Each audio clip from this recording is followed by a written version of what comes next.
Bienvenue sur la chaîne du Traqueur de livres. Salut et bienvenue sur la chaîne du Traqueur de livres.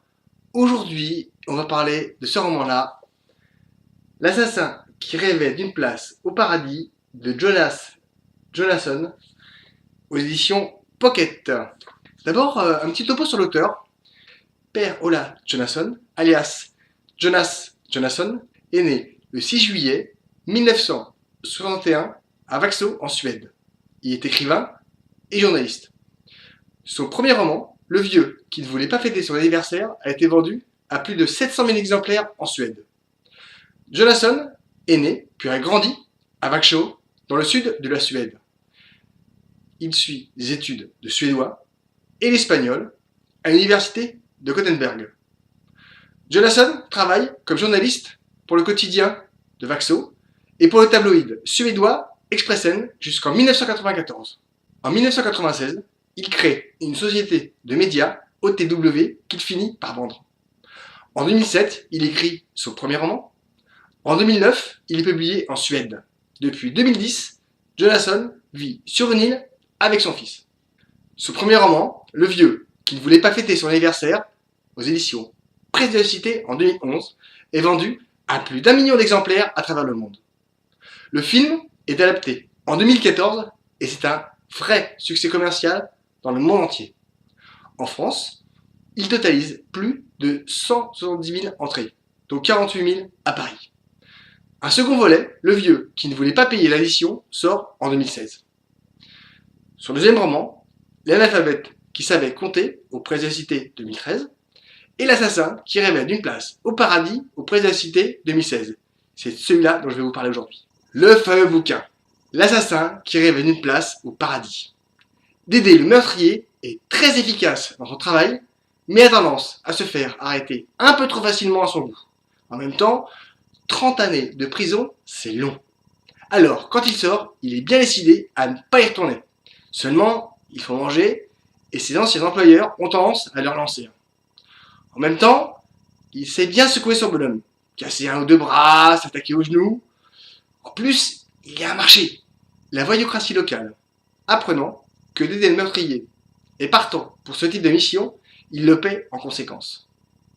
Dédé n'est pas difficile, du moment qu'il peut dormir au sec, remplir son assiette et boire du rouge, il est pas regardant. Vient un jour où il rencontre Père Personne. Réceptionniste dans un hôtel miteux, Père Personne est désabusé, en colère contre la terre entière et n'a pas un sou en poche. Voilà qu'un jour, il rencontre Johanna Kelander, un pasteur défroqué qui essaye de lui vendre une bénédiction. L'un comme l'autre étant en colère contre le monde entier, un certain lien se crée. Père Personne veut réussir pour se venger de la vie qui a tout pris à ses aïeux et est prêt à tout pour récupérer ce qui lui revient de droit. Une idée germe dans son esprit. Il connaît Dédé le meurtrier et ses petits travaux manuels. Avec l'aide de Johanna, ils s'associent tous les trois et montent une petite entreprise de bottage de fesses. Père Personne et Johanna donnent un prix pour chaque travail. Ils découvrent à cette occasion que Dédé a très bonne réputation dans les milieux et que le nombre d'individus capables de recourir à ses services est colossal.